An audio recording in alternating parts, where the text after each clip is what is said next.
Lusuku lwesibini lwenyibidyala, abanye abantu bakhethe ukulichitha neentsapho zabo logama abanye bebuyele kwiilwandle zesixeko. Namhlanje ndibuyele endlini siyabraya into besishiye izolo sigqibezele ngomso back to Impangela. We are feeling very grateful to just be here. We want to wish everybody a great 2023 because our 2023 started off very nice, as you can see.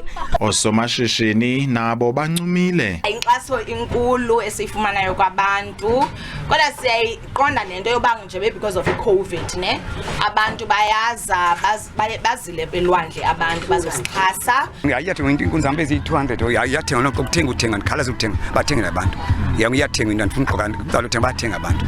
Lo masipala ubuzilungiselele ukuqubisana nenkukuma yabo bebezokuzonwabisa. We also have the cleanup crew. We've got 160 EPWP workers that are here from 5 o'clock every morning until 7 o'clock at night cleaning up. Abahlali kwanabakhenkethi bayabongozwa ukuba badlale indima yabo ukugcina lo mmandla ucocekile. Kwindaba ze-SABC, ndinguYolanda Kambile eGqeberha.